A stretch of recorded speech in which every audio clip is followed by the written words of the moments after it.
নমস্কার, জি 24 ঘন্টা আপনাদের স্বাগত। আমি শিলাদিত্য। শুরু করছি জনগণ মন। জাস্টিস ফর আরজি কর এবং তারই মধ্যে ছাত্রছাত্রীদের টানা 24 ঘন্টার বেশি সময় ধরে লালবাজারের সামনে তাদের অবস্থান এবং অবশেষে ইতিমধ্যেই পুলিশ কমিশনারের সঙ্গে দেখা করে তারই পদত্যাগ তারা দাবি করেছেন। আর তারই সঙ্গে দেখেছি ইতিমধ্যেই বিধানসভায় কিন্তু নতুন বিল পেশ এবং পাশ করা হয়েছে। অপরদিকে মানববন্ধন কর্মসূচিও কিন্তু দেখা গেছে চিকিৎসক এবং চিকিৎসা কর্মীদের একাংশের।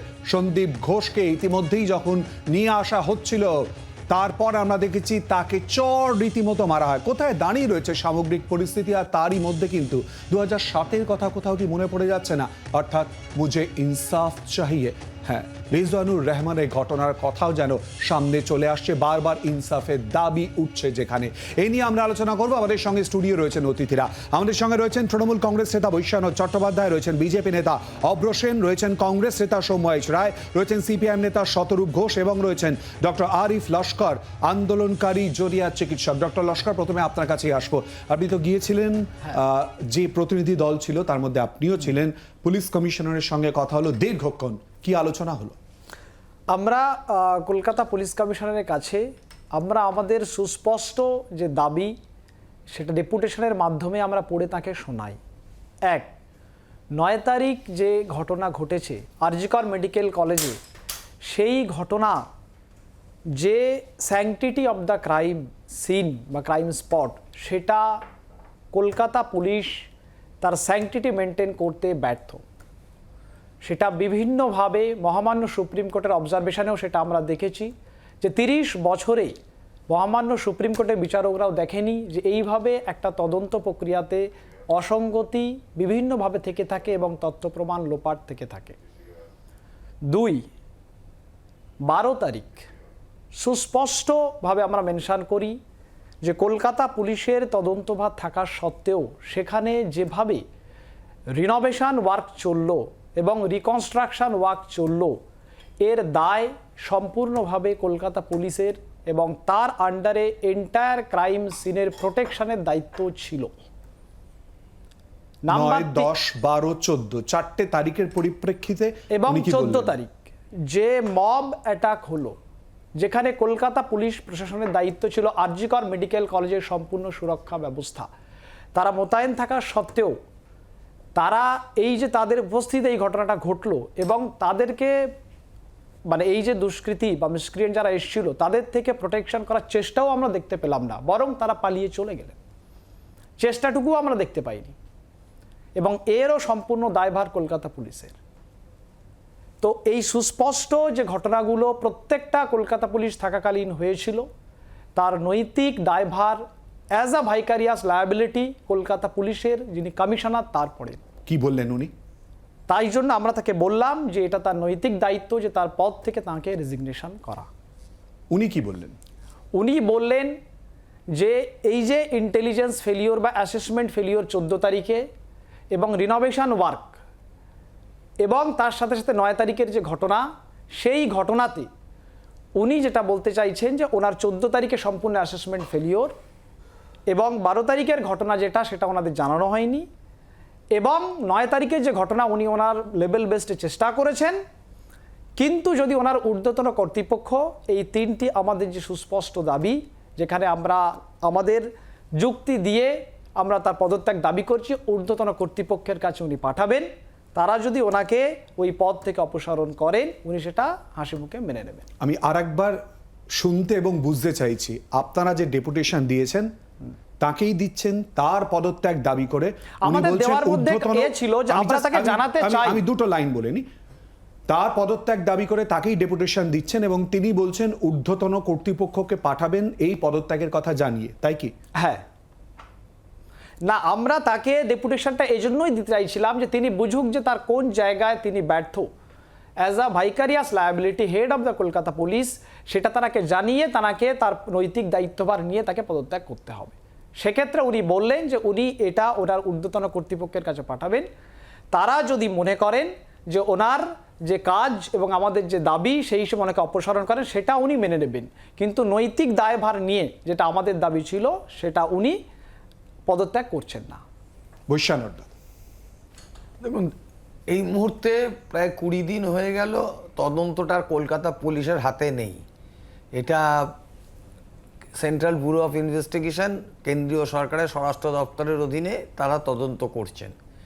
এখন ডাক্তারবাবুরা যারা গেছিলেন তাদের মনে হয়েছে যে ইনভেস্টিগেশন ক্যালকাটা পুলিশের পার্টে যেটা হয়েছে সেইটা ওনাদের মতে ঠিক হয়নি। যদিও কলকাতা পুলিশই একমাত্র এখনো পর্যন্ত যে অ্যাকিউজ ধরা পড়েছে এই মামলায়, যে মামলাটাকে মানে রেপ অ্যান্ড মার্ডার, যেটাকে খুব কুৎসিত এবং খুব নক্কারজনক যে ঘটনা, সেই তাতে যদি একজনও অ্যারেস্ট হয়ে থাকে আজও পর্যন্ত, তাহলে সেই অ্যাকিউজ কিন্তু কলকাতা পুলিশই ধরেছে। বাকি ইনভেস্টিগেশন কিন্তু করছে সিবিআই। তাহলে কলকাতা পুলিশের দায়িত্বভার যখন সিবিআই বুঝে নিল, এখনো পর্যন্ত সিবিআইয়ের তরফ থেকে কিন্তু ইনভেস্টিগেশনের প্রোগ্রেস দেখা যায়নি। আমি একটু সিবিআই থেকে কলকাতা পুলিশের ভূমিকা আসি।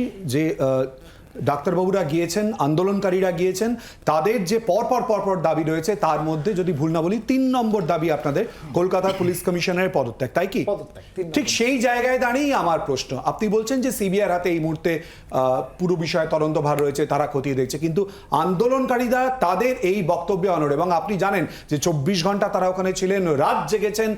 এই বক্তব্যগুলোর মধ্যে এই 3 নম্বর বক্তব্যে তারা এখনো অনড় রয়েছে। না, উনি চাইতেই পারেন। এবার ওনারা কি দাবি করবেন সেটা তো আর আমি ঠিক করে দেবো না, যারা আন্দোলন করছেন তারাই ঠিক করবেন।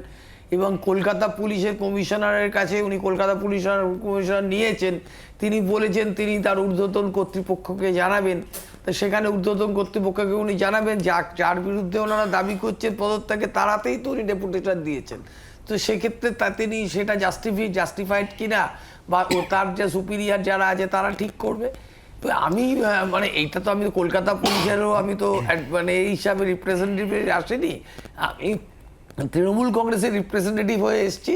এবং সেক্ষেত্রে আমি বলতে পারি যে কম্পিটেন্সির ওপর যদি আপনি বিবেচনা করেন, তাহলে আমাদের কলকাতা পুলিশকে স্কটল্যান্ড পুলিশের সঙ্গে বিবেচনা করা হয়, তুলনা করা হয়।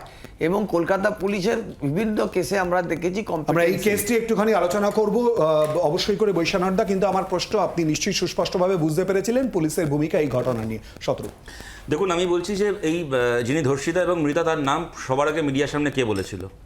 আপনার এই স্টুডিওতে বসে আমি শুনেছিলাম, এবং এখানে সেদিন বলেছিলাম, আপনার খেয়াল থাকবে যেদিন এই ঘটনাটা সামনে আসলো আমাদের, বিনীত গোয়েল প্রেস কনফারেন্স করে মিডিয়ার সামনে ধর্ষিতার নাম ঘোষণা করেছিলেন। এক।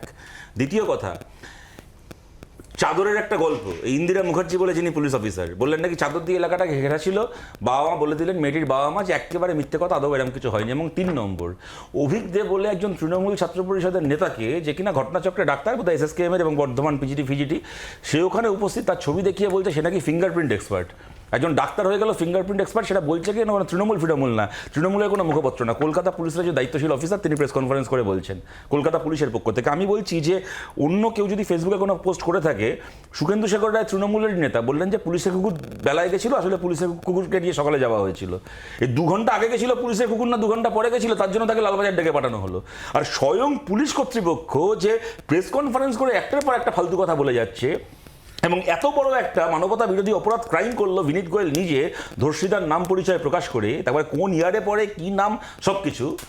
কলকাতা পুলিশের কেউ নেবে এই দায়িত্ব নেবেন, ওদেরকে কেউ প্রশ্ন করতে পারবে না। তারপর তারা স্কটল্যান্ড ইয়ার্ড না চিতপুর রেল ইয়ার্ড, তাই নিয়ে আবার তৃণমূলের পক্ষ থেকে এসে উনি বলছেন। এবং আমি আপনাদেরকে বলছি যে আজকে মনে করুন, আমি ঘটনাচক্রে 2012 সালের 25 ডিসেম্বর রাত্রিবেলা যখন দিল্লিতে নির্ভয়া ঘটনাটা ঘটেছিল, এবং তারপরে দিল্লি সেই প্রোটেস্টের কথা আপনারা জানেন, আমি ঘটনাচক্রে সেই সময় দিল্লিতে থাকতাম, ওই প্রোটেস্টে আমি অংশগ্রহণ করেছিলাম। পুলিশের মার খেয়েছে, আমার এখনো মনে আছে, আমার বাঁ পকেটে মোবাইল ফোন ছিল, বিজয় চকের সামনে লাঠি চার্জ করলো পুলিশ, এমন পকেট থেকে ফোনটাকে বার করে দেখি ফোনটা জাস্ট মাঝখান থেকে 2 টুকরো হয়ে গেছে। ফোনটা পকেটে না থাকলে হয়তো আমার পা অনেক বছরের জন্য খারাপ হয়ে যেত। কিন্তু আমি হ্যাভিং সেড দ্যাট, এইটাও বলছি, সেই সময় যখন মিছিল হচ্ছে, পুলিশ হচ্ছে জলকামান করছে কি, পুলিশ ভিড়টাকে সরাচ্ছে, এইটা পুলিশ করেছে। সেই সময় মনমোহন সিং এর গভর্নমেন্ট, কংগ্রেসের স্বরাষ্ট্র দপ্তর, তাদের পুলিশ এটা করেছে। কিন্তু তার বাইরে আন্দোলনকারীদেরকে বাড়ি খুঁজে বার করে এনে গ্রেপ্তার করা, তাদেরকে থানায় তুলে এনে ফেসবুকের পোস্ট ডিলিট করানো, এই যে দমনপীড়ন আজকে হচ্ছে, এর কোনো কিছু তো হয়নি। বরং আমরা সেই সময় দেখেছিলাম শিলা দীক্ষিতকে, ওনার চোখের জল বেরিয়ে গেছিল মেয়েটির কথা বলতে গিয়ে, এই সংবেদনশীলতা সেই সময় আমরা দেখেছিলাম। আজকে যে মুখ্যমন্ত্রী এখানে, এই যে পশ্চিমবাংলার ক্ষেত্রে আমরা কি করছি, কেউ যদি ফেসবুকে একটা মিম পোস্ট করে থাকে, তাকে থানায় ডেকে এনে পুলিশ হুমকি দিচ্ছে, তার পোস্ট ডিলিট করাচ্ছে। আর তৃণমূলের একটা নেতা মাইক কে দাঁড়িয়ে বলছে যে সিপিএম এর বাড়ির মা বোনের ছবিকে বিকৃত করে বাড়ির দেওয়ালে আটকে দিয়ে আসবো, তার বিরুদ্ধে তাকে গ্রেপ্তার করা হচ্ছে না। এত বড় একটা ক্রাইমের মেয়েদের, তার আবার ব্যানারে লেখা আছে মা বোনেদের সম্মানের রক্ষার্থে তৃণমূলের ধর্ণা, আর সেখানে দাঁড়িয়ে বলছে মহিলাদের ছবিকে বিকৃত করে দেওয়ালে লাগিয়ে দিয়ে আসবো, তাকে গ্রেপ্তার করছে না। আর আমার শেষ কথা আমি এখানে বলছি, কেন এই কথাটা এর আগের কথাগুলো বললাম, এই যে আজকে মুখ্যমন্ত্রী বিধানসভা একটা বিল এনে বলছেন যে উনি নাকি ধর্ষণের বিরুদ্ধে কি সব বেআইনি করছেন, শাস্তি এই সেই। আজকে সকালবেলা পর্যন্ত কি ভারতে ধর্ষণ আইন সিদ্ধ? ধর্ষণ করে খুন করলে কি সম্বর্ধনা দেওয়ার নিয়ম আছে এখন অব্দি ভারতের সংবিধানে? কেন নির্ভয়া ধর্ষকদের 6 জনের ফাঁসি হয়েছে? কেন হেতালপাড়াকে ধর্ষক ধনঞ্জয়ের ফাঁসি হয়েছে? আর কেন কামদুনির ধর্ষকরা কোর্ট থেকে মুক্ত হয়েছে? তার কারণ আইন থাকা এবং না থাকা নয়। ওই সময় মনমোহন সিং এর স্বরাষ্ট্র দপ্তরে কি বুদ্ধদেব ভট্টাচার্যের পুলিশে সেই সময় কোনো বিনীত গোয়েল ছিল না, সেই সময় কোনো মমতা ব্যানার্জি ছিল না, তাই কি কংগ্রেস আমলে ওই আপনার নির্ভয়া ধর্ষক, আর কি বামফ্রন্টের আমলে হেতালপাড়াকে ধর্ষক তাদের ফাঁসি হয়েছিল। আর মমতা বন্দ্যোপাধ্যায়ের আমলে বিনীত গোয়েল সিআইডি হেড করছিল, মমতা বন্দ্যোপাধ্যায় সরকার চালাচ্ছেন বলে কামদুনি ধর্ষকরা 4 জন ধর্ষক কোর্ট থেকে ছাড়া পেয়েছেন। খালি তাই নয়, ডিভিশন বেঞ্চের জাজ এটা বলেছেন যে সিআইডি যথেষ্ট প্রমাণ আমাদের কাছে নিয়ে উপস্থিত করেনি বলে আমরা বাধ্য হচ্ছি এদেরকে মুক্ত করতে। অভ্র, দেখুন, আমি প্রথমবার দেখলাম কারোর বিরুদ্ধে কিছু দাবি নিয়ে একজন গেছে, কেউ একদল গেছে, উনি প্রায় 32 পার্টি বার না করা অবধি যতটা হাসা যায় অতটা হেসে খুব সুন্দর করে ফটোশ্যুট করে নিজের বিরুদ্ধেই ওই পদত্যাগের দাবি চিঠিটা নিচ্ছেন, তার সঙ্গে আবার একটা শিরদাঁড়াও গিফট নিচ্ছেন। ইনি হচ্ছেন আমাদের রাজ্যের সিপি বা আমাদের কলকাতা পুলিশের সিপি বিনীত গোয়েল। খুব ভালো কথা, এবং আমরা এরকমই বোধহয় সিপি ডিজার্ভ করি। তৃণমূলের প্রতিনিধি অনেক বড় বড় কথা বললেন। এবার আমি দর্শক বন্ধুদের কাছে খালি প্রশ্ন রাখতে চাই যে তৃণমূলের এই আজগুবি গল্প, ভাঙা টেপ রেকর্ডারের কথা শুনবেন, নাকি আপনারা হাইকোর্ট তথা সুপ্রিম কোর্টের মতামত শুনবেন? হাইকোর্ট কিন্তু তার রায়তে পরিষ্কার বলে দিয়েছিল যে যেই 4 দিন তদন্তভার কলকাতা পুলিশের হাতে ছিল, 4 দিনের মধ্যে 3 দিন তারা কিচ্ছু করেনি। সেই প্রেক্ষাপটে কিন্তু সিবিআইকে কেস হস্তান্তর করা হয়, এবং তারপর সুপ্রিম কোর্টে যখন ম্যাটারটার হিয়ারিং হলো, একের পর এক তো 21 জন কৌশলী দিয়ে মিথ্যে কথা বলিয়েছে রাজ্য, সে কথা ছেড়েই দিন, কিন্তু সুপ্রিম কোর্টের একজন মহামান্য জাজ এটা বলেছেন যে 30 বছরের প্রফেশনাল কেরিয়ারে উনি এই ধরনের তদন্ত জীবনেও দেখেননি। এবার আপনারাই বিচার করুন যে তৃণমূলের এই ভাঙা টেপ রেকর্ডার শুনবেন নাকি কোর্টের কথা মানবেন। আরেকটা কথা বলি, যে তৃণমূল কংগ্রেস আজকে বড় বড় কথা বলছে, এই অপরাজিতা বিল ইত্যাদি ইত্যাদি। অলরেডি তো ভারতীয় ন্যায় সংহিতাতে বেশ কিছু কিন্তু প্রভিশনস রয়েছে, সেগুলো তো লাগু করতে হবে, বা যেই আইনটা রয়েছে সেটা তো আপনারা লাগু করতে পারছেন না। আপনারা আইবাসের জন্য নতুন আইন আনছেন, ঠিক আছে, তাও না হয় আনুন, কিন্তু একটা দল যারা সরকারের ক্ষমতায় তারা এই অপরাজিতা বিল বলে একটা আইনও আনছে, তার সঙ্গে এই দলের প্রতিনিধি, সরকারি দলের প্রতিনিধি ঝুঙ্কু সরকার বলে অশোকনগর পৌরসভার প্রাক্তন কাউন্সিলর, সে একটা মঞ্চে দাঁড়িয়ে দাঁড়িয়ে বলছে যে আপনি যদি প্রতিবাদ করেন, আপনার বাড়ির বউ বা বোনেদের ছবি বিকৃত করে আপনার বাড়ির বাইরে লাগিয়ে আসবো, আপনি কিছু শব্দও করতে পারবেন না। দুঃখের বিষয় হচ্ছে তৃণমূলের যারা মহিলা প্রতিনিধি ওই মঞ্চে বসেছিলেন, তারাও এর বিরুদ্ধে প্রতিবাদ করেন। একটুখানি আটকাচ্ছি, এই মুহূর্তে গুরুত্বপূর্ণ খবরের দিকে নজর রাখবো। অবশেষে সন্দীপ ঘোষকে সাসপেন্ড করলো স্বাস্থ্য দপ্তর, সিবিআই গ্রেফতার করার পরে পদক্ষেপ রাজ্য সরকারের। জানবো এই নিয়ে কথা বলার সঙ্গে রয়েছে আমাদের প্রতিনিধি কমলাক্ষ ভট্টাচার্য। কমলাক্ষ, কি আপডেট?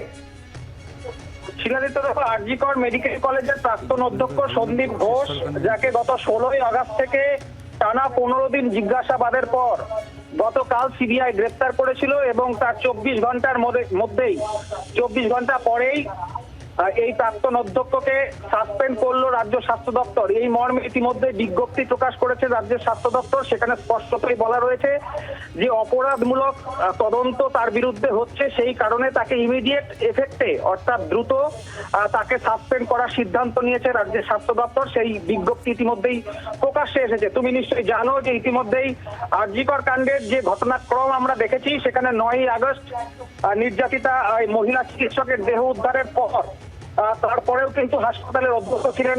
একেবারে এই দাবি বারবার করে সামনে এসেছিল। ধন্যবাদ কমলাক্ষ, অত্যন্ত গুরুত্বপূর্ণ আপডেট। অবশেষে সন্দীপ ঘোষকে সাসপেন্ড করলো স্বাস্থ্য দপ্তর। প্রথমেই doctor Laskar, please please please, না না না, ডক্টর লস্কর, যাদের দাবি তাদের আগে আমি জিজ্ঞেস করবো। Doctor Laskar, please.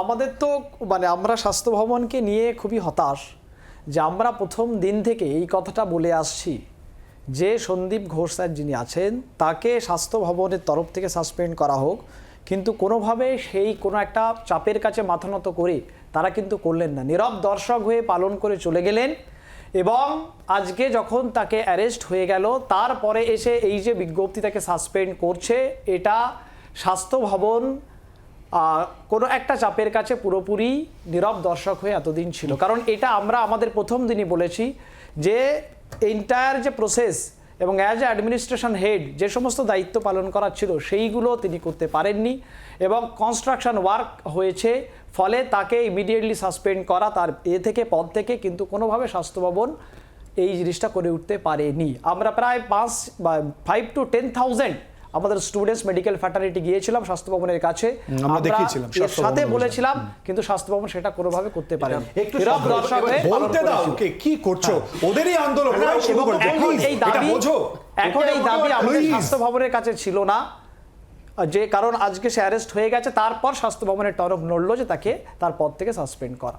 আচ্ছা এবার বলি, হ্যাঁ যেটা বলছিলাম আমি, যে ঝুঙ্কু সরকার তো না হয় গেল, তার সঙ্গে ক্যানিং ওয়েস্টের যিনি এমএলএ, আমি আগে এই প্রসঙ্গটা বলি, এই যে ইতিমধ্যেই স্বাস্থ্য ভবনের তরফ থেকে সিদ্ধান্ত, কি বলবেন? না দারুণ সিদ্ধান্ত নিয়েছে। এই সিদ্ধান্ত নিয়ে বিশাল উপকার করেছে আমাদের। অ্যাজ পার সার্ভিস রুল কেউ যদি অ্যারেস্ট হয় নর্মালি সে সাসপেন্ডেড হবে, এটা আলাদা কিছু করেনি। বরং যেটা বক্তব্য সেটা হচ্ছে এই সন্দীপ ঘোষকে নিয়ে 1.5 বছর আগে যখন আক্তার আলী এই স্বাস্থ্য ভবনের জায়গায় জায়গায় দৌড়ে দৌড়ে ঘুরে অভিযোগ জানিয়েছিলেন, তারপরে কিন্তু কোনো টনক নড়েনি। ছেড়ে দিন আক্তার আলীর কথা, এনাদের দলের তৃণমূলের দলের তৎকালীন রাজ্যসভার এমপি শান্তনু সেন উনি গতকালই বলেছেন উনি স্বাস্থ্য দপ্তরের প্রিন্সিপাল সেক্রেটারির কাছে নাকি সব তথ্য তুলে দিয়েছিলেন যে এই সন্দীপ ঘোষ একদম জালিয়াতি করেছে, তারপরে ওই স্বাস্থ্য ভবন থেকে কোনো অ্যাকশন নেওয়া হয়নি। এই উত্তর তৃণমূল সরকারকে দিতে হবে। সেজন্য সাসপেনশনটা করে এত লাফানোর কিছু নেই, অ্যাজ পার ল এটা হতোই, যেটা আমি বলছিলাম শিলাদিত্যদা। ক্যানিং ওয়েস্টের এমএলএর বক্তব্য, তারপর উদয়ন গুহর বক্তব্য যে 5টা নাকি দাঁত বসিয়ে দেবে, এই ধরনের একের পর এক বক্তব্য কিন্তু তৃণমূলের নেতাদের থেকে আসছে। কিন্তু তারপরে তৃণমূল সংগঠন হিসেবে এদের একজনের বিরুদ্ধে কিন্তু কোনো সদর্থক ভূমিকা নেয়নি যে একটা অ্যাকশন নেবে এদের এগেইনস্টে। আরেকটা কথা বলি, এদের তো রক্তে জালিয়াতি। এই জুনিয়র ডাক্তার্স ফ্রন্ট যাদের প্রতিনিধিও, আমি ভালো করতে পারছি না শব্দ, আমাকে শেষ করতে দিন। সংক্ষেপে ঠিক আছে আমি বলছি, এই জুনিয়র ডাক্তার্স ফ্রন্ট আজকে যারা আন্দোলন করছে তাদের নামেও জালিয়াতি করে এই দলের একজন মুখপাত্র কুণাল কুমার ঘোষ আজকে পরিষ্কার এক্স হ্যান্ডেলে একটা পোস্ট করেছেন, আপনারাও সেটা সম্প্রসারণ করেছেন। তারপর ওদের পক্ষ থেকে এটা বলে দেওয়া হয়েছে যে যাদের সঙ্গে কুণাল কুমার ঘোষ দেখা করেছিলেন কেউ এই জেডিএফ এর সদস্য নয়। এই জালিয়াতিটা কতদিন চালাবে তৃণমূল? প্লিজ সৌম্যদা, না প্রত্যেকের কাছে একবার করে যায়, সৌম্যদাকে আমি জিজ্ঞেসই করিনি। সৌম্যদা, না প্রথমে বলছি যে আমরা অনেক কথা শুনলাম পুলিশের সম্বন্ধে। আমি শুধু একটা কথা বলতে চাই যে তৃণমূলের নেতা পরে মানে যেদিন দেখবেন লক্ষ্য করে, যেদিনই সিবিআই কেসটা মানে টেক ওভার করলো, তারপরেই দেখবেন অভিষেকবাবু বললেন যে অ্যারেস্ট করছে না কেন, সন্দীপ ঘোষকে অ্যারেস্ট করছে না কেন। 28শে আগস্ট তৃণমূল ছাত্র পরিষদের প্রতিষ্ঠা দিবসের অনুষ্ঠান থেকে। আমার কথা হচ্ছে তাহলে 4 দিন তো তদন্ত করেছিল, আপনারা কেন অ্যারেস্ট করেননি? 4 দিন তো কলকাতা পুলিশ ছিল, অ্যারেস্ট করেনি কেন?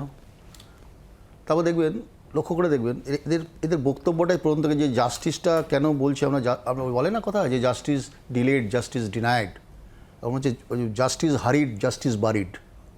খুব তাড়াতাড়ি ছিল, খুব তাড়াতাড়ি একজনকে দাগিয়ে দেওয়া। যে সঞ্জয় রায় মাথায় গুলি করে দিতাম, সঞ্জয় রায়কে ফাঁসি দিয়ে দিতাম, প্রকৃত দোষী ধরার আগেই এসবগুলো দাগিয়ে দেওয়ার মধ্যেই আমরা প্রথম থেকেই বুঝতে পারছিলাম সামথিং রং। আপনি কখনো শুনেছেন কখনো যে আত্মহত্যা তত্ত্ব দেওয়া খাড়া করা? তারপরে আপনি বলছেন না পুলিশ কেন এত বড় বীরপুঙ্গব, বিরাট বড়, কেন দাবি করবে না? আপনি বলুন তার পরিবারের কাছে তো আজকে পর্যন্ত তার পরিবারটাকে কর্ডন অফ করে রাখা হয়েছে কেন? কারোর সাথে কথা বলতে দিচ্ছে না কেন? কী কারণ? পুলিশ ঘিরে রেখেছে কেন? নাম্বার 2, তার পরিবারের সেই মেয়েটাকে শুনেছেন পৃথিবীতে কোনোদিন শুনেছেন যে তাকে জ্বালিয়ে দেওয়া হলো, তারপরে এফআইআর হচ্ছে 11 ঘন্টা পরে? এত বড় একটা ঘটনা। আমরা কোনো একটা ঘটনা ঘটলে এরকম ধরনের ঘটনাগুলো 2টো লোক আইডেন্টিফাই করে যারা খুব এক্সপার্ট, তার হচ্ছে ডাক্তার আর হচ্ছে পুলিশ। ঘটনা তখন পুলিশও আছে, ডাক্তারও আছে, অথচ সেই নির্যাতিতাকে জ্বালিয়ে দেওয়া হলো আর তার হচ্ছে এফআইআর হচ্ছে 11 ঘন্টা পরে। কার জন্য অপেক্ষা করছিলেন? কার নির্দেশের জন্য? তত্ত্ব খাড়া করলে হবে না। এই গোয়েবেলস, এই যে গোয়েবেলস ভদ্রলোক না, যে গোয়েল বাবু, এই গোয়েবেলস এর তত্ত্বাবধানে কামদুনি, এর তত্ত্বাবধানে এটা।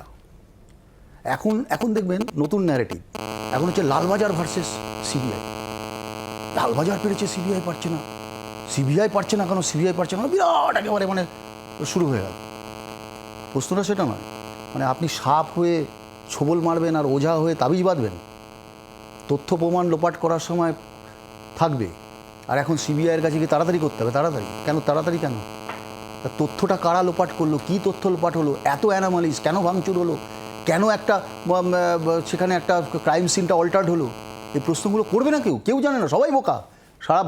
সারা বাংলার মানুষ, সারা পৃথিবীর মানুষ 2500 কিলোমিটার দূরে আজকে লাদাখে মিছিল হচ্ছে, লে লাদাখে আজকে 2500 কিলোমিটার দূরে, সারা পৃথিবী কাঁপছে যে ঘটনায় সেখানে। আচ্ছা, এই যে বলছেন ইন্টেনশন অফ আ গভর্নমেন্ট, আইন করলে হয়ে যাবে? নারী সুরক্ষা আইন, শুধু আইন করলেই হবে? হ্যাঁ নিশ্চয়ই আইন আনুন, ভালো কথা, কনকারেন্ট লিস্টের মধ্যে পড়ে আপনি করতেই পারেন, করেননি কেন? কামদুনির সময় মনে থাকেনি কেন? আপনি বলছেন যে আমরা করতে পারি, আইন নেই ভারতবর্ষে। কি পশ্চিমবঙ্গে কোনোদিন ফাঁসি হয়নি? আপনি বলুন, অটোশঙ্করে ফাঁসি হয়নি? পশ্চিমবঙ্গে ধনঞ্জয়ের ফাঁসি হয়নি? দুজনের তার আগে ফাঁসি হয়নি? হয়েছে, শেষ হয়েছে। না আপনারা কষ্ট লাগে, খুব কষ্ট। এইসব বলছেন তো, আসলে যুদ্ধ ঘোষণাটা মানুষের বিরুদ্ধে করছেন। রাজনৈতিক দল খুব খারাপ, কংগ্রেস খারাপ, সিপিএম খারাপ, তৃণমূল বলছে সবাই খারাপ, আমরা খুব খারাপ, আমরা জানি 12 বছর ধরে আমরা খারাপ, খুব খারাপ, এদের বিরুদ্ধে বললেই খারাপ। মানুষের বিরুদ্ধে বলছে, আন্দোলনকারীদের বিরুদ্ধে বলছে, মানুষের বিরুদ্ধে যুদ্ধ ঘোষণা করেছে এরা।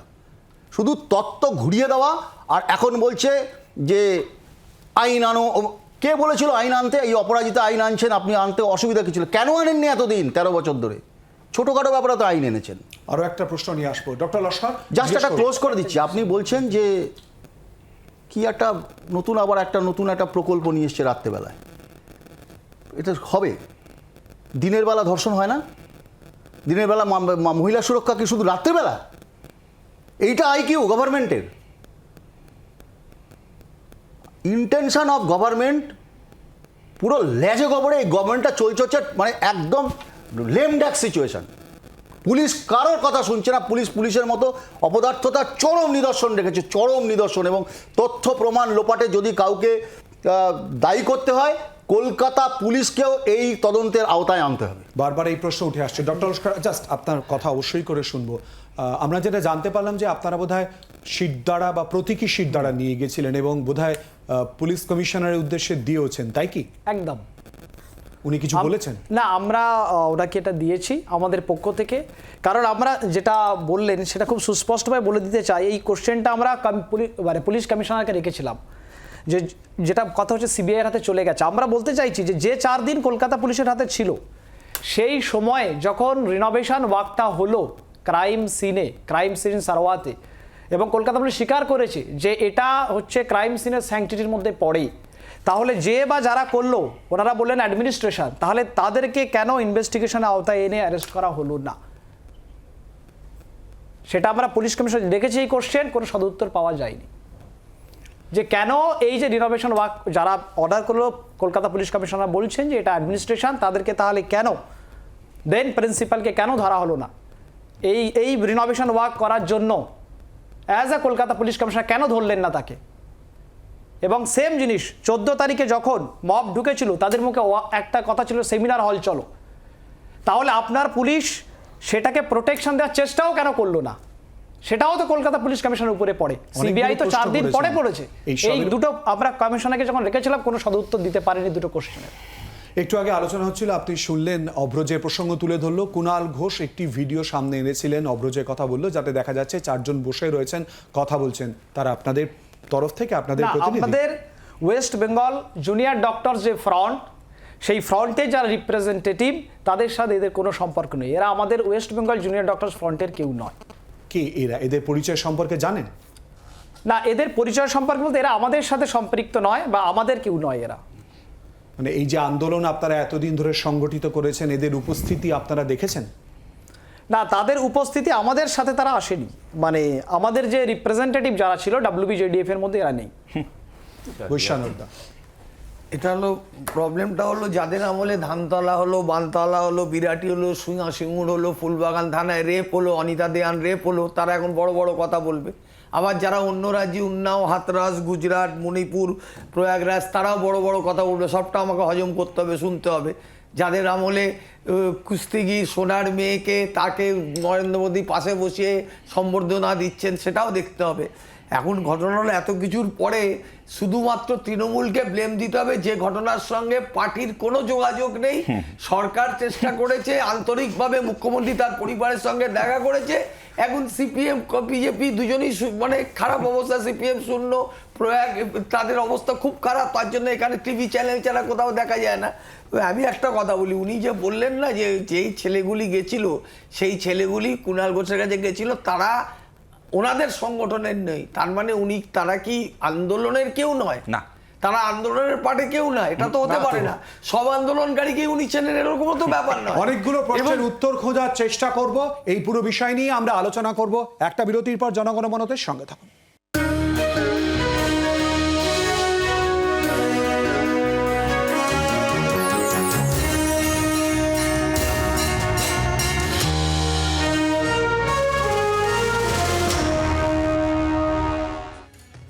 বিরতির পর জনগণমনতে যেদিকে আমরা নজর রাখবো, ইতিমধ্যে বিধানসভায় অপরাজিতা বিল পেশ এবং পাশ হয়েছে। এই বিল পেশের পর মুখ্যমন্ত্রী কি বলেন, অপরদিকে রাজ্যে বিরোধী দলনেতা শুভেন্দু অধিকারী কি বলেন, শোনাবো।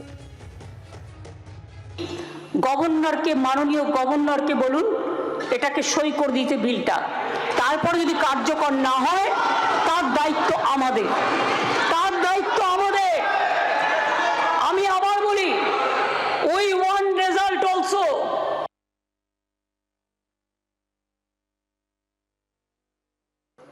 I, as leader of opposition, fully support this bill named the Aparajita Women and Child West Bengal Criminal Laws Amendment Bill 2024. অভ্র, ইতিমধ্যে বিধানসভায় তো বিল পেশ এবং পাশ হয়েছে অপরাজিতা বিল, তাও মানববন্ধন কর্মসূচি, এত জাস্টিসের দাবি, আমরা দেখলাম যে সন্দীপ ঘোষ বেরোতেই তাকে চড়, কেন এরকম পরিস্থিতি তৈরি হচ্ছে? দেখুন, সন্দীপ ঘোষকে কেউ কানের গোড়ায় চড় মেরেছে সেই দায়িত্ব আমাদের নয়। সাধারণ মানুষ খেপে উঠেছে, তাকে কানের গোড়ায় চড় মেরেছে। তৃণমূল তাকে মাথায় তুলে নাচতো, সাধারণ মানুষ চড় মেরেছে। এই উত্তর সাধারণ মানুষ দিতে পারবে, আমি রাজনৈতিক দলের প্রতিনিধি হিসেবে দিতে পারবো না। কিন্তু আমি মনে করি না যে এরমভাবে ভায়োলেন্স করা উচিত, কিন্তু সাধারণ মানুষ যদি মনে করে করেছে ভালো। কিন্তু এই বিলটা নিয়ে একটা কথা বলি, একটা জিনিস কিন্তু মাথায় রাখতে হবে যে আগস্ট থেকে শুরু করে আজ অবধি আমাদের রাজ্যে অলরেডি 28টা case of rape and gangrape কিন্তু ঘটে গেছে। এই প্রেক্ষাপটে মুখ্যমন্ত্রী মমতা বন্দ্যোপাধ্যায়ের মনে হয়েছে যে বিএনএসকে সুপারসিড করে উনি রাজ্যে এই অপরাজিতা বিল আনবেন। খুব ভালো কথা, আমরা পূর্ণ সমর্থন করেছি, কিন্তু দেখতে চাই যে উনি এই বিলটা ইমপ্লিমেন্ট ঠিকভাবে করছেন। প্রত্যেকে প্রতিক্রিয়া নেব। শতরূপ, সংক্ষেপে তিনটে কথা বলছি। প্রথম কথা হচ্ছে, উনি গলাকাপি অনিতা দেওয়ানের কথা বললেন। অনিতা দেওয়ানের ধর্ষকরা এখন জেলে বসে আছে, আর কামদুনি ধর্ষকরা বাড়িতে বসে বৈশানা চ্যাটার্জিকে এখন টিভিতে দেখছে। 2 নম্বর কথা, ভাই, এই যে সাসপেনশনের কথা বলা হচ্ছে, সার্ভিস রুলই হচ্ছে যে 24 ঘন্টার বেশি কারোর যদি কাস্টাডি হয় তাকে সরকারি চাকরি থেকে সাসপেন্ড করতেই হয়। এমনকি সন্দীপ ঘোষ গ্রেপ্তারির পরেও এরা সাসপেন্ড করেনি, আগে সাসপেন্ড করা তো সেটাই দাও। মমতা বন্দ্যোপাধ্যায় এখন সাসপেন্ড করতেই হবে। মমতা 24 ঘন্টা পর করা হচ্ছে, যেহেতু আজকে কাস্টাডি দিয়ে দিল কোর্ট, তার মানে 24 ঘন্টার মধ্যে বেল আউট পাওয়া হলো না, অতএব সাসপেনশন। মমতা বন্দ্যোপাধ্যায় নিজে থেকে সাসপেন্ড করেছেন একজন ডাক্তারকে, ডক্টর গড়াইকে, মনে আছে? তিনি খালি বলেছিলেন, মমতা ব্যানার্জি তাকে ডেকে পাঠিয়েছিল, বলে এদিকে শোন, আমি মুখ্যমন্ত্রী এসেছি, বলেছিলেন যে আমি আমার পেশেন্টের চিকিৎসা করছি, চলে গেলে পেশেন্ট মারা যাবে, চিকিৎসাটা শেষ করে আসছি ম্যাডাম, বলেছিল আমি ডাকলাম মহারানী, তুমি এলি না, সাসপেন্ড করে দিয়েছিলেন। আমার 2 নম্বর কথা। অতএব আজকে যে সাসপেনশনের পরে চটটা সন্দীপ ঘোষের গালে পড়েছে না, খালি সন্দীপ ঘোষের গালে পড়েনি, সন্দীপ ঘোষকে যে 10 দিনে 3টে পোস্টিং দিয়েছে, চটটা তার গালেও জনগণ মেরেছে। আর আমার শেষ কথা, এক সেন্টেন্সে, এই যে কুণাল ঘোষের জালিয়াতি নিয়ে এখন কথা হলো, আমি একটুখানি আসবো, প্রত্যেকের কাছে আসবো। এই মুহূর্তে আমাদের সঙ্গে সরাসরি আলোচনায় অংশগ্রহণ করেছেন অভিনেত্রী সুদীপ্তা চক্রবর্তী। সুদীপ্তাদি, ইতিমধ্যেই রাজ্য সরকারের যে বিশেষ পুরস্কার তা আপনি ফেরত দিয়েছেন, কেন? কারণটা আমি আমার সামাজিক মাধ্যমের পোস্টে লিখেওছি। আমাদের মাননীয় বিধায়ক কাঞ্চন মল্লিকের বক্তব্যে অত্যন্ত অপমানিত বোধ করেছি। যে কোনো পুরস্কারকেই আমার কাজের যোগ্যতার বিচারে দেওয়া হয়েছে বলেই সবসময় মনে হতো, কিন্তু তার প্রিকন্ডিশন যদি হয় আনুগত্য, নিঃশর্ত আনুগত্য মেনে চলতে হবে, এটা পারবো না। উনি বলছিলেন যে রাস্তায় নামার আগে ওগুলো দিয়ে যেতে, তো দিয়ে দিয়েছি, এবার আর রাস্তায় নামানো কেউ আটকাতে পারবে না। কাঞ্চন মল্লিক এই পুরো বিষয়ে যত সময় গড়িয়েছে তত তিনি ইতিমধ্যে আরও একটা ফেসবুক পোস্ট করেছেন এবং তিনি পুরো বিষয়ে কার্যত ক্ষমা চেয়েছেন। কি বলবেন? ওনাদের কাছে এমনি আর এর মুহূর্তে আর কোনো করার কিছু নেই, তো আরো কিছু বানান, দর্শক দেখবে। রাজ্যের তরফ থেকে ইতিমধ্যেই বিল পাশ করানো হয়েছে, পুরো বিষয়ে অত্যন্ত কড়া আইনের সংস্থান তৈরি করা হয়েছে, বিভিন্ন ক্ষেত্রে ইতিমধ্যেই ব্যবস্থা নেওয়ার কথা বলা হচ্ছে। কিন্তু এই যে উদ্ভূত পরিস্থিতি, এটা সুদীপ্তা চক্রবর্তীকে কতটা নাড়া দিয়েছে? শিলাদিত্য, আইন আমাদের কম জোরালো কিছু নেই, শাস্তির নিদানও যা যা আছে, শাস্তির যা যা প্রভিশন আছে রেপের জন্য, মার্ডারের জন্য, কম কিন্তু কিছুই নেই। প্রবলেমটা অন্য জায়গায়। প্রমাণ করা যায় না, কেস চলতে থাকে বছরের পর বছর। যে মেয়েটি বা যে প্রান্তিক যৌনতার মানুষ বা যে ভিকটিম, যে সার্ভাইভার, তাকে 50 বার ধরে ডেকে ডেকে একই ঘটনা মানে পুনরাবৃত্তি তার সঙ্গে করা হয়, এবং এই পুরো প্রসেসটা অনেক দিন ধরে চলে। এবং তারপর কি হয় সে আর আমরা কেউ খবর রাখি না, কারণ আমরা যে যার নিজের জীবনযুদ্ধে ব্যস্ত। আইন কিন্তু আছে, তার সাজার প্রভিশনও অলরেডি ছিল। যেটা ছিল না সেটা হচ্ছে সদিচ্ছা। সদিচ্ছা যদি আমাদের মাননীয় মুখ্যমন্ত্রী এবং তার সরকার প্রকাশ করেন, এতদিন পরে করলেন কেন? আর যদি করলেন তাহলে শুধু শিশু আর নারীদের জন্য কেন? প্রান্তিক যৌনতার মানুষরা কি দোষ করেছেন? এরই সঙ্গে আপনি জানেন যে এই ঘটনার পরই কলকাতা পুলিশের তরফ থেকে গ্রেফতার করা হয়। গতকাল সন্দীপ ঘোষকে গ্রেফতার করা হয়েছে। কোথাও কি মনে হচ্ছে যে নানান দিক থেকে ব্যবস্থা নেওয়া হচ্ছে? এরকম কি আদৌ মনে হচ্ছে আপনার? সন্দীপ ঘোষকে তো এই রেপ বা মার্ডার কেসে নেওয়া হয়নি, অ্যারেস্ট করা হয়নি। আর্থিক তছরূপের যে কেলেঙ্কারি সেইটার জন্য করা হয়েছে। বাট ওই আর কি, মানে 100-র মধ্যে 10 এগোনো গেছে, বাকি 90 এর জন্য আমরা রাস্তাতেই থাকবো। সন্দীপ ঘোষকে ইতিমধ্যেই স্বাস্থ্য ভবনের তরফ থেকে নোটিফিকেশন জারি করা হয়েছে। তাকে ইতিমধ্যেই কিন্তু সরিয়ে দেওয়া হয়েছে। গতকাল গ্রেফতার করা হয়েছিল এবং তারপর 24 ঘন্টা কেটে এতদিন যাওয়ার কি পর করছিলেন স্বাস্থ্য ভবন? তারা কি ঘুমোচ্ছিলেন? তাদের না জানিয়ে এসব সন্দীপ ঘোষ করছিলেন? সন্দীপ ঘোষ কি ভগবান? তিনি কি ম্যাজিক জানেন? মানে পিসি সরকার জুনিয়রও তো হার মানবেন, লজ্জায় আর পরে শো করবেন না। সন্দীপ ঘোষকে তাহলে ডাকা হোক জাদুকরে ম্যাজিকের শো করার জন্য। স্বাস্থ্য ভবন কিচ্ছু জানতেন না, এতদিন পরে স্বাস্থ্য ভবনের মনে হলো যে তাকে সাসপেন্ড করা উচিত। মানে আমাদের সবার মুখে কি কপালে কি গাধা বলে লেখা আছে? যারাই আন্দোলন করছেন সেই আন্দোলনকারীরা আজকে অনেকেই গিয়েছিলেন 22 জন পুলিশ কমিশনারের সঙ্গে দেখা করতে। একটি শিরদাঁড়া সঙ্গে নিয়ে গিয়েছিলেন এবং তারই পদত্যাগ তার কাছে গিয়ে তারা বলেছেন। সেই আন্দোলনকারী আমাদের সঙ্গে স্টুডিওতেও রয়েছেন, কি বলবেন? This is unique, this is unprecedented. ওদের প্রত্যেকের জন্য হাততালি মানে আমাদের গোটা পশ্চিমবঙ্গ মিলে দিলেও কম পড়বে।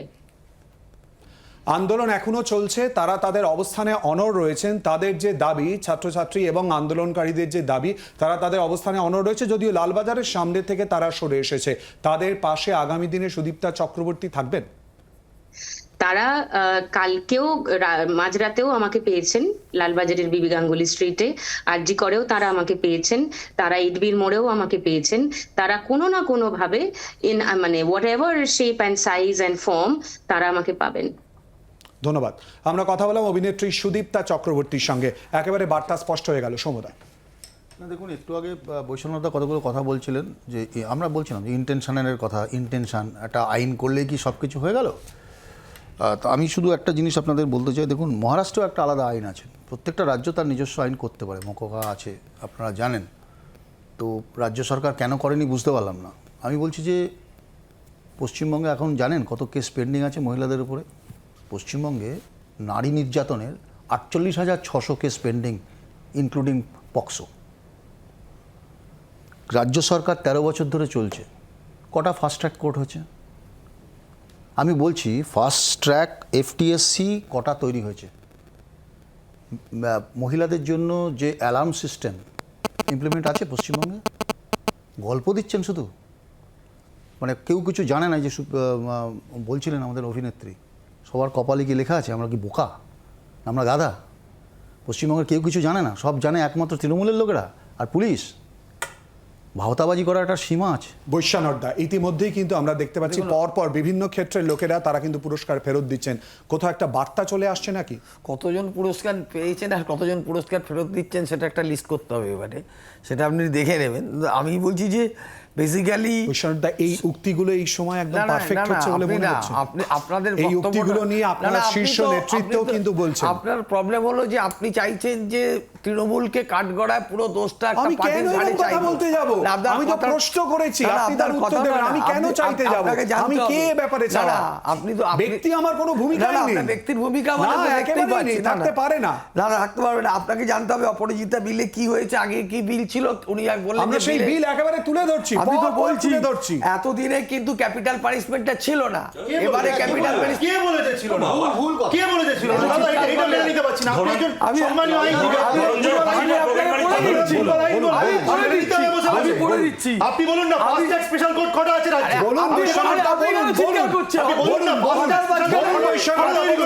বলুন। আপনাকে বলছি আগে যেটা ছিল সর্বনিম্ন 10 বছরের কারাদণ্ড, পরবর্তীকালে Fast track special court আমাদের রাজ্যে কটা রয়েছে? আমি চিৎকার করলে হবে না। আরে জিজ্ঞেস করছি তো, আপনি তো জরিমানাতে বলছেন। পরবৃত্ত হতে পারে। এবার দোষীর জানি না, কোর্টের ব্যাপারে আমৃত্যু উনি কি কঠোর জানেন? নিয়মে না, কারাদণ্ড, ওরা মুক্তি। জরিমানা, মৃত্যুদণ্ড সাজা হতে পারে। এখানে ক্যাপিটাল পানিশমেন্টটাকে এমফাসিস দেওয়া হচ্ছে। এমফাসিস মানে তো আইনে ছিলই তো। emphasis হয় নাকি আবার? আরে আলাদা কি করে জিনিস? আরে অদ্ভুত কথা। আচ্ছা ঠিক আছে, ওনাকে আপনি খালি জিজ্ঞেস করছেন, আমি আমার just কথা- জিজ্ঞেস করছি দাদা। আপনি Fast track special court আমাদের এখানে রাজ্যে কটা আছে? 88টা মাস্টার্স কোর্ট চলছে।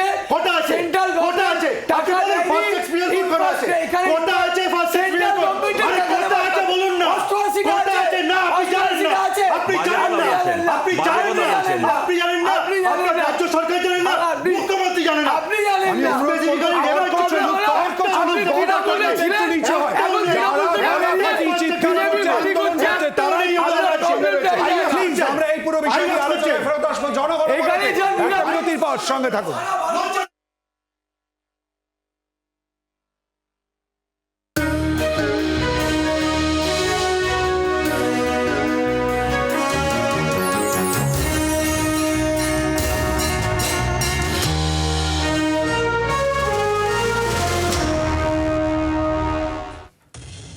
বিরতির পর আবার আপনাদের স্বাগত জনগণ মনতে। ডক্টর লস্কর, একটু আগে আপনি শুনলেন অভিনেত্রী সুদীপ্তা চক্রবর্তী, তিনি ইতিমধ্যেই তাকে যে বিশেষ পুরস্কার দেওয়া হয়েছিল তা ইতিমধ্যেই নেবেন না বলে জানিয়ে দিয়েছেন। কিভাবে দেখছেন? বিভিন্ন ক্ষেত্রে সমর্থন আছড়ে পড়ছে আপনাদের দিকে।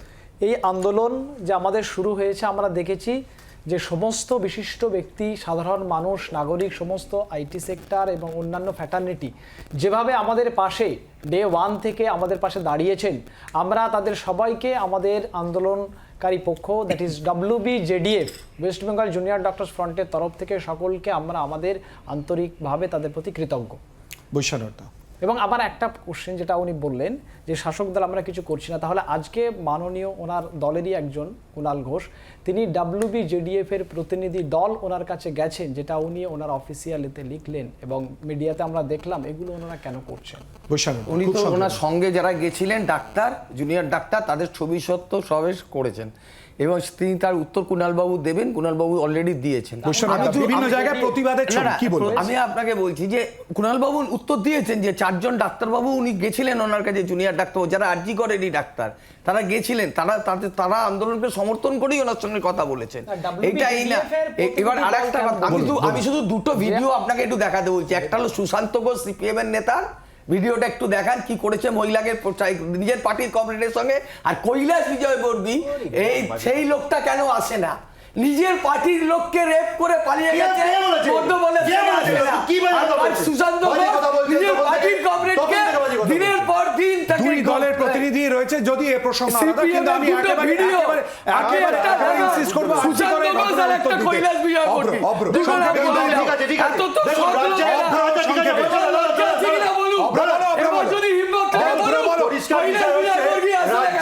আর কেউ কোন পুরস্কার প্রাপক একজনই হবেন, বিনীত গোয়েল। উনি লোপাটসি পুরস্কার পাবেন, এই দিল বলে।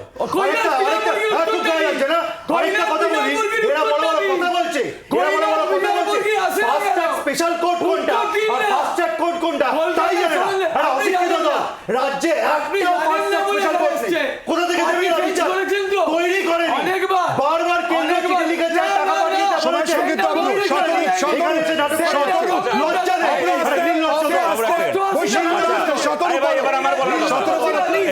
একটু নিয়ন্ত্রণে আপনার রাখুন। মাঝখানে বলিনি, আশা করছি আপনিও সেই সৌজন্য ভাঙবেন না।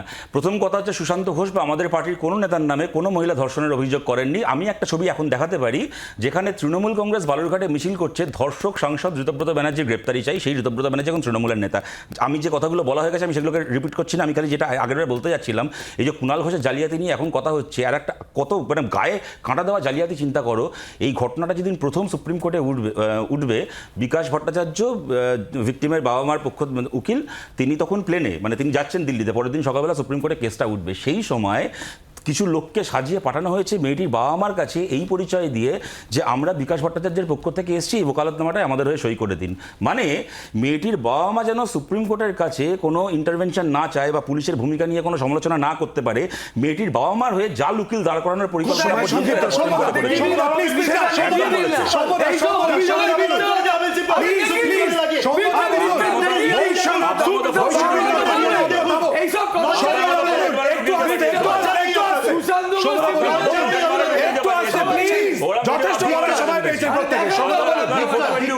বলুন সমদা, আপনার মতো ব্যক্তি আক্রমণ নয় প্লিজ। হ্যাঁ, উনি কি আক্রমণ করছেন? ধর্ষণ করে বসে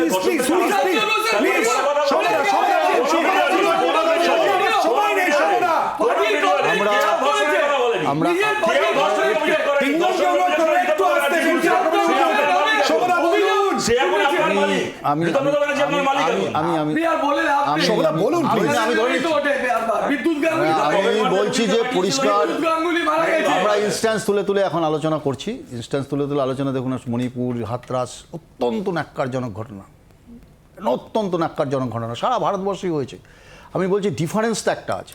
ডিফারেন্স হচ্ছে যে ঘটনাগুলো ঘটছে সেখানে যখন শাসক, যেটা কেন্দ্র সরকারও করেছে, আমার কথা হচ্ছে সেই ঘটনায় তৃণমূল কংগ্রেস তাদের এমপিরে পাঠাচ্ছে, আলোচনা হচ্ছে, সারা ভারতবর্ষ প্রতিবাদ করছে। আমার কথা হচ্ছে প্যারিটি থাকবে তো।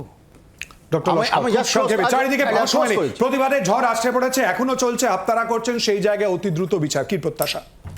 আমাদের সবার আন্দোলনকারী ছাত্রদের যে অতি দ্রুততার সম্পর্কে যারা প্রকৃত দোষী তাদের দোষী সাব্যস্ত করে, এবং যারা তথ্য প্রমাণের সাথে যুক্ত তাদেরকেও পরোক্ষ এবং প্রত্যক্ষভাবে যারাই আছে তাদেরকেও দোষী সাব্যস্ত করে উপযুক্ত শাস্তির ব্যবস্থা করা। আর একটি কথা আমরা বলবো, যারা আমাদের শুভানুধ্যায়ী তাদের জন্য রয়েছে কিন্তু একেবারে বলা যায় কলকাতা রাজ্য শুধু নয়, দেশ এবং বিশ্ববাসীও কিন্তু তাকিয়ে রয়েছে, আমরাও সেদিকে তাকিয়ে রয়েছি। আপনাদের সবাইকে ধন্যবাদ আমাদের সঙ্গে আলোচনায় অংশগ্রহণ করার জন্য। জনগণ মন আজকের মতো এ পর্যন্তই। নিচে বিরতির সঙ্গে থাকুন। বাংলার আওয়াজ, বাঙালির আবেগ, জি 24 ঘন্টা।